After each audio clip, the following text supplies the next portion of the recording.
Cloud Adoption Framework Explained, the complete roadmap for strategy, migration, governance, security, AI, and cloud operation. Hello and welcome. Cloud adoption is one of the most important technology transformations an organization can undertake, but it is also one of the easiest to misunderstand. Many teams begin by thinking cloud adoption means moving servers, databases, and applications from a data center into Azure. That is only one part of the journey.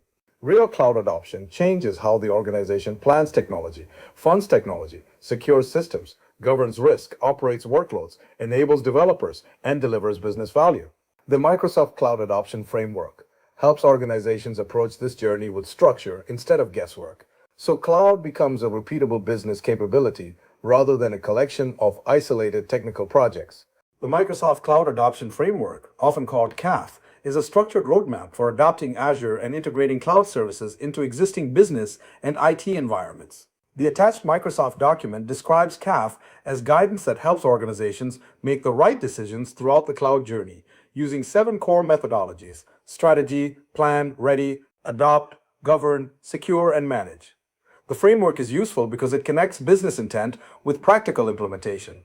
It helps leaders define why cloud matters, helps architects design the right foundation, helps teams migrate or modernize workloads, and helps operations teams keep the environment controlled, protected, and optimized over time. The first principle of cloud adoption is that technology decisions must follow business outcomes.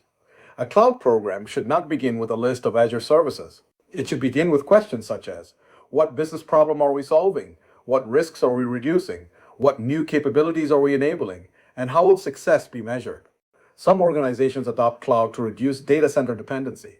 Some do it to improve resiliency, accelerate AI, enable analytics, improve developer speed, modernize applications, or create better customer experiences. CAF gives organizations a way to translate those motivations into a practical path that executives, finance teams, security teams, and engineering teams can understand. CAF organizes the cloud journey into foundational and operational methodologies. Strategy, plan, ready, and adopt are foundational because they help the organization define outcomes, prepare people and processes, build the Azure environment, and deploy workloads. Govern, secure, and manage are operational because they continuously protect, control, and optimize the environment after workloads are running. These methodologies are not one-time steps. As the cloud estate grows, organizations revisit strategy, update plans, evolve landing zones, improve governance, strengthen security, and refine operations. This continuous cycle is what turns cloud adoption into a mature operating model. The strategy methodology is where the organization defines the reason for cloud adoption. This phase should clarify motivations, mission, objectives, success metrics, and executive sponsorship. A strong strategy identifies whether the organization is trying to reduce business risk, improve agility, accelerate innovation, modernize infrastructure, improve compliance, or enable new digital capabilities such as AI and analytics. The strategy should also identify who owns the transformation and how decisions will be made. Without a clear strategy, cloud programs often drift into technical activity that consumes budget but does not clearly prove business value. A good cloud strategy should include measurable goals. For example, a security goal might be to reduce high-severity incidents through better monitoring, identity controls, and automated response. A resiliency goal might be to reduce downtime by using availability zones, backup validation, and disaster recovery testing. A financial goal might be to improve cost visibility through budgets, tagging, showback, chargeback, and FinOps practices. An innovation goal might be to reduce time to market by giving teams self-service access to approved development environments. These goals make cloud adoption measurable instead of vague. Strategy also requires the right team. A cloud strategy team usually includes business decision makers, IT decision makers, enterprise architects, finance, security, compliance, operations, application owners, and executive sponsors.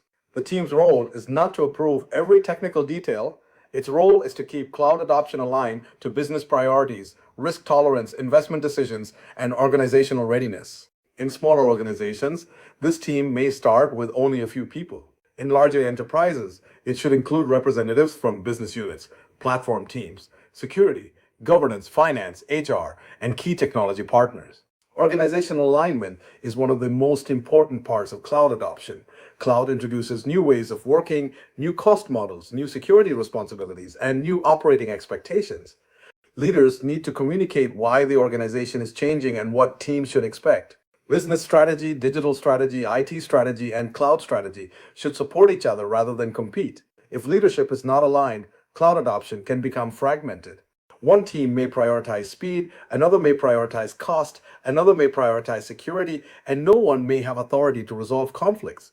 The plan methodology turns strategy into an actionable roadmap.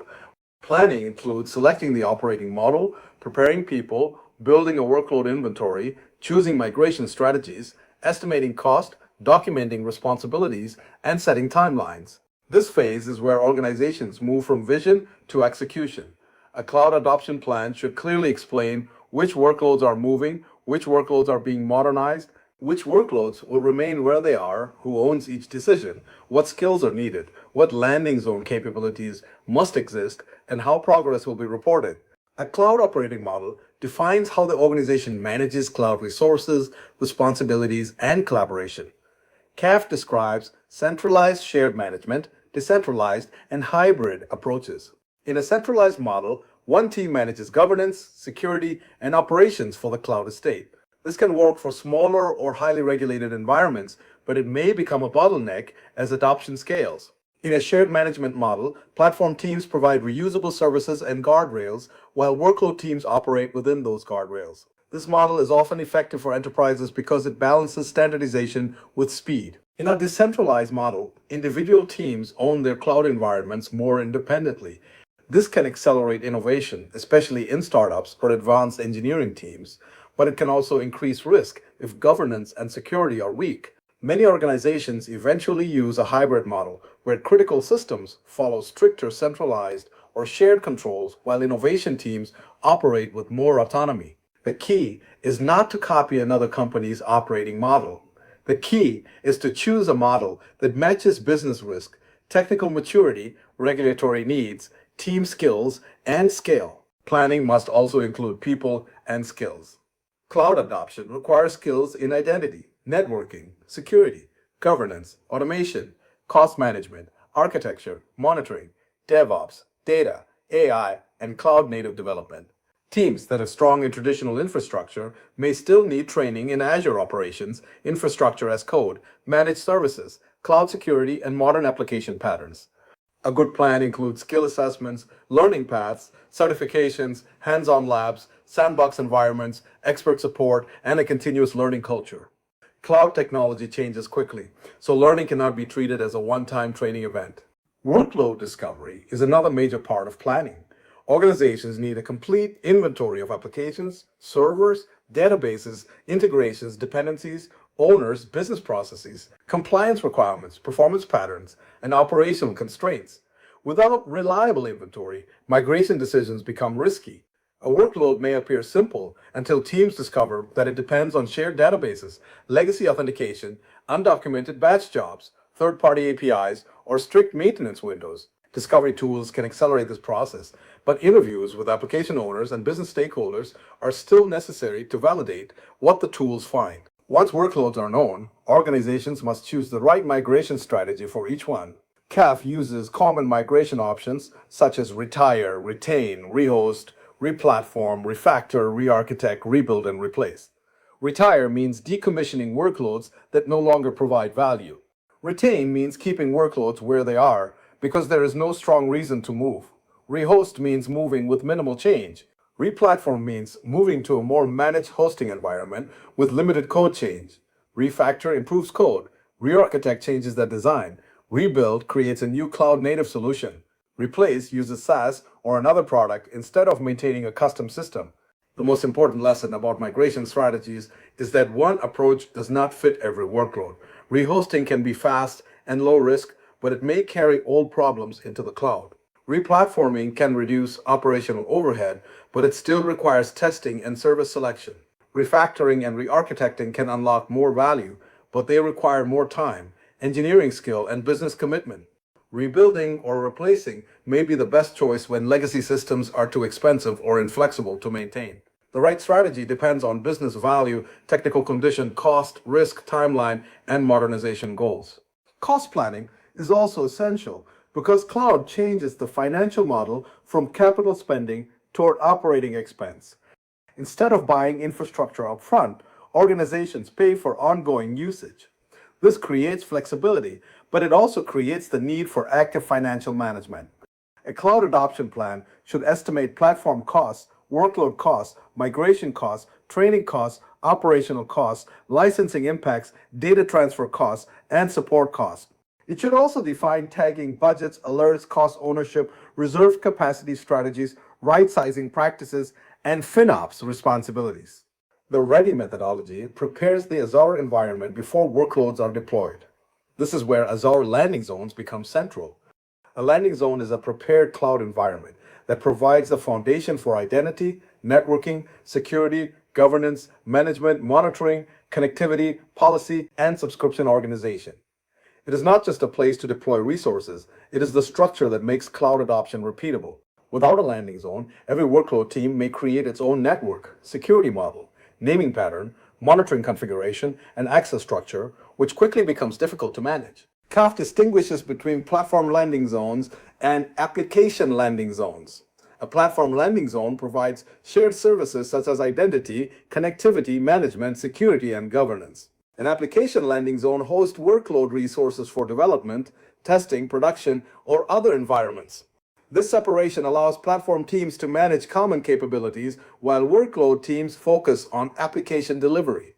Application landing zones inherit controls from management groups and policies, which means teams can move faster without bypassing enterprise standards. Landing zones should address 8 major design areas: billing and tenant setup, identity and access management, management group and subscription organization, network topology and connectivity, security, management, governance, and platform automation with DevOps.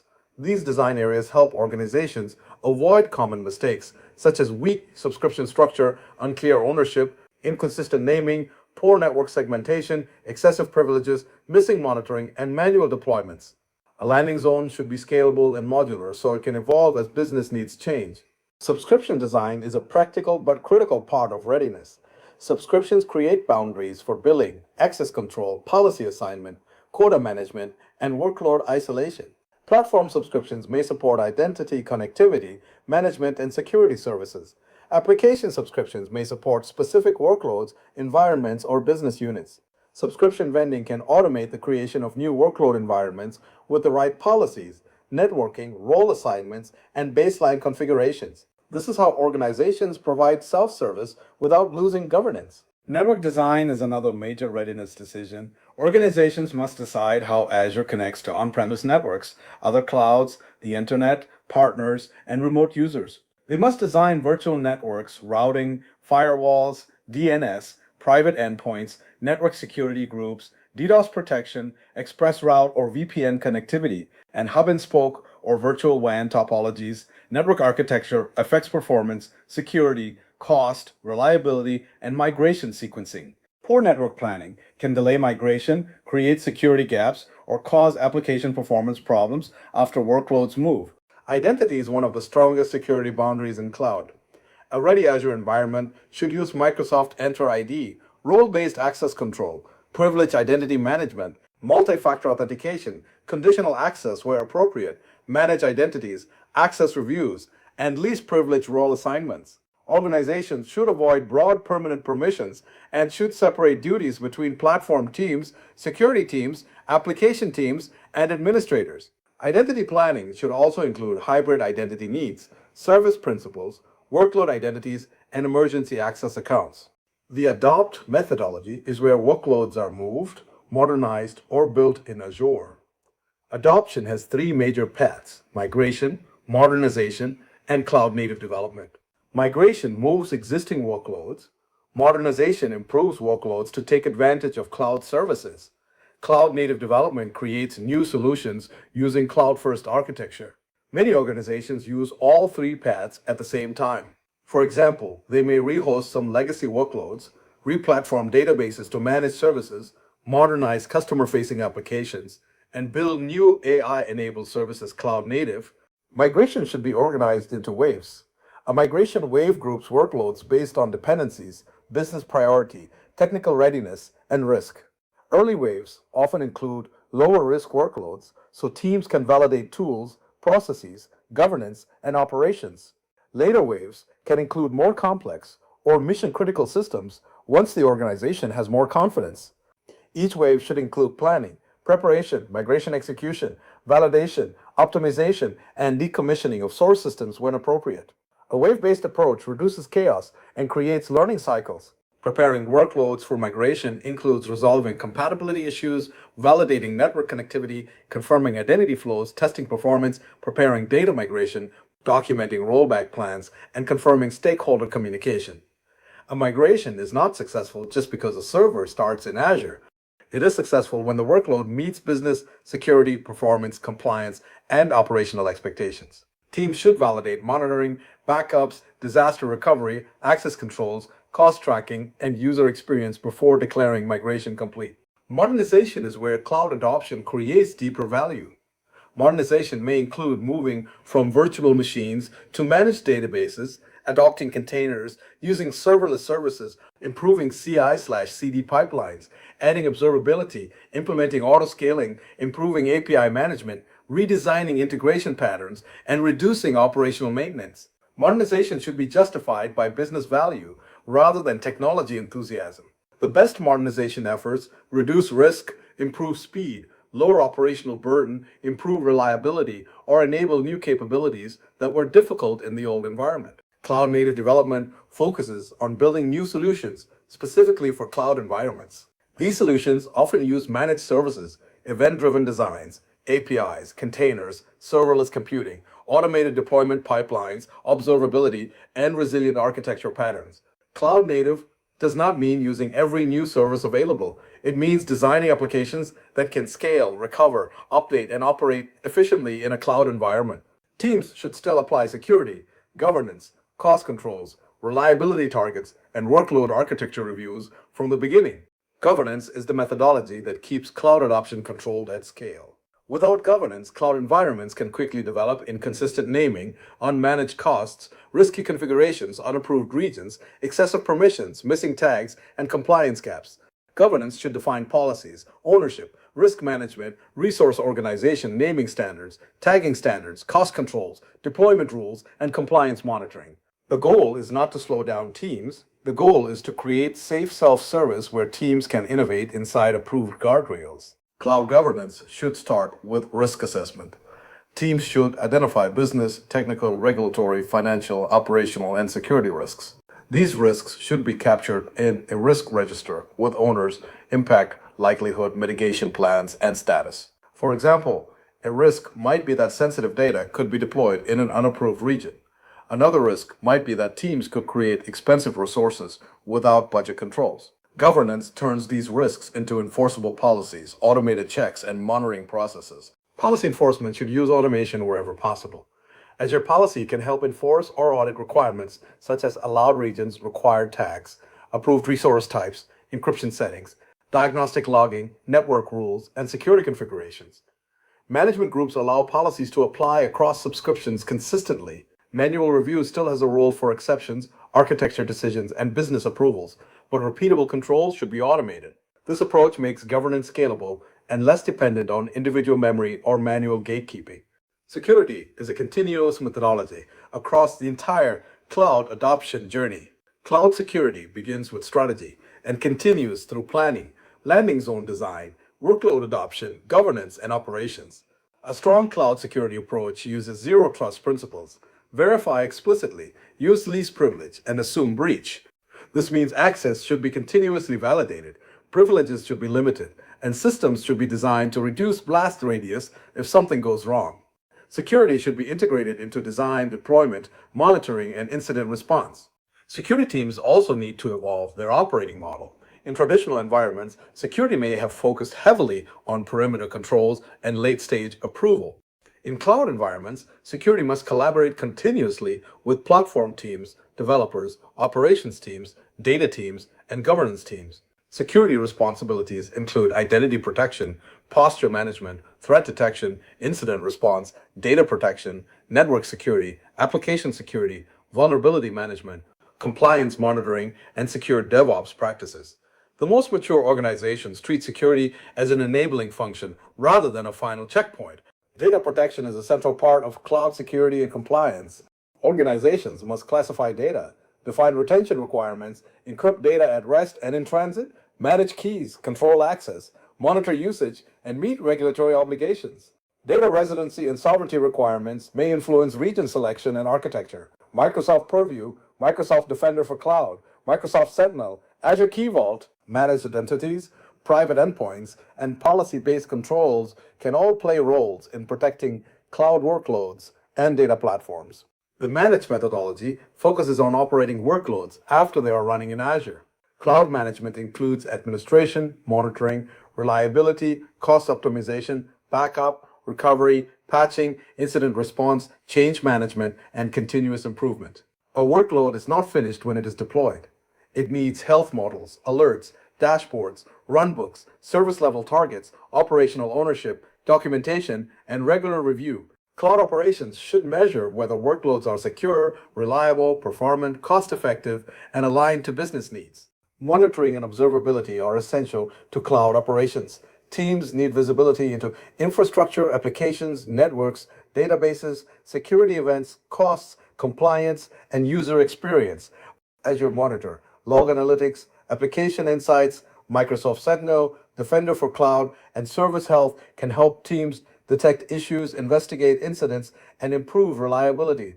Observability should be designed into workloads before production deployment. If monitoring is added only after incidents occur, teams may not have the data needed to troubleshoot quickly. Reliability and resiliency must be planned based on business impact. Not every workload needs the same level of availability, but every workload should have clear reliability requirements. Teams should define service level objectives, recovery time objectives, recovery point objectives, backup strategy, failover strategy, and disaster recovery testing. Critical workloads may need availability zones, zone redundant services, multi-region designs, automated failover, and regular recovery exercises. Less critical workloads may use simpler designs to control cost. Reliability is about matching architecture to business need. Cost optimization is not just reducing spend, it is making sure cloud spend creates value. Teams should use cost baselines, budgets, alerts, right sizing, reservations, savings plans where appropriate, auto-scaling, storage lifecycle policies, and resource cleanup. Tagging helps identify owners and cost centers. FinOps practices bring finance, technology, and business teams together to make informed trade-offs. The goal is not to block innovation. The goal is to make costs visible, accountable, and optimized. CAF also connects with the Azure Well-Architected Framework. CAF helps at the organizational level by guiding strategy, planning, readiness, adoption, governance, security, and management. The Well-Architected Framework helps at the workload level by improving reliability, security, cost optimization, operational excellence, and performance efficiency. A mature cloud program uses both. CAF ensures the organization can adopt cloud consistently, while well-architected reviews help individual workloads meet high-quality architecture standards. Modern cloud adoption increasingly includes AI, data platforms, hybrid operations, and multi-cloud management.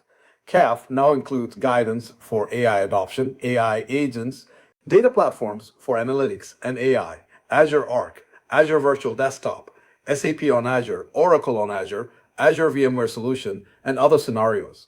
This matters because cloud adoption is no longer only about infrastructure migration. Organizations are using cloud to unify data, govern AI, modernize business applications, manage hybrid environments, and create new digital products. AI adoption deserves special attention because it introduces new governance, security, data, and operating questions. Organizations need to decide which AI use cases are valuable, what data can be used, how models and agents are governed, how costs are controlled, how outputs are monitored, and how responsible AI principles are enforced.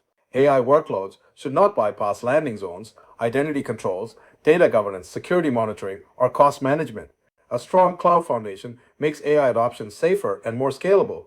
Hybrid and multi-cloud adoption also changes the cloud journey. Many organizations will not move everything into Azure immediately, and some workloads may stay on premises or in other clouds for business, technical, regulatory, or timing reasons. Azure Arc can help extend management, governance, and security to hybrid and multi-cloud resources. This allows organizations to use Azure as a control plane for visibility, policy, monitoring, and security across environments. Hybrid cloud should be intentional, not accidental. Sustainability is another important cloud strategy consideration. Organizations are increasingly expected to understand the environmental impact of technology decisions. Cloud adoption can support sustainability goals through efficient resource use, workload optimization, carbon visibility, and better infrastructure utilization. Sustainability should be connected to architecture decisions such as right sizing, auto-scaling, efficient storage, region selection, workload scheduling, and retiring unused resources. Cost optimization and sustainability often support each other because wasted compute is both expensive and inefficient. A successful cloud adoption program also depends on documentation. Teams should document the operating model, responsibilities, training plan, landing zone architecture, workload inventory, migration strategies, target architecture, cost estimates, compliance requirements, success metrics, timelines, risks, and stakeholder approvals. Documentation creates a shared source of truth. It helps new team members understand decisions, helps auditors validate controls, helps leaders track progress, and helps engineering teams avoid repeating the same design debates. The biggest cloud adoption risks are usually not caused by Azure itself. They come from unclear strategy, weak ownership, missing governance, poor identity controls, underestimated dependencies, inadequate cost management, insufficient skills, and treating migration as the finish line. KF reduces these risks by giving organizations a life cycle view. It reminds teams that cloud adoption begins with strategy, becomes real through planning and readiness, delivers value through adoption, and remains healthy through governance, security, and management. The practical roadmap is clear. Start by defining why cloud matters to the business. Build a cross-functional strategy team. Create a realistic cloud adoption plan. Prepare people and operating models. Discover workloads and dependencies. Choose migration and modernization strategies. Estimate costs. Build Azure landing zones. Adopt workloads in structured waves. Govern with policies and risk management. Secure with zero trust and continuous monitoring. Manage workloads with operational discipline. Then keep improving as business needs, technology, and cloud capabilities evolve. Cloud adoption is not a single project with a final end date. It is a new way of delivering technology value. The Microsoft Cloud Adoption Framework gives organizations a complete roadmap for moving from cloud experimentation to cloud maturity. When used well, it helps teams reduce risk, control costs, improve security, accelerate innovation, modernize applications, support AI, and operate technology with greater discipline. The cloud is powerful, but the framework is what helps organizations use that power responsibly. Thank you for watching.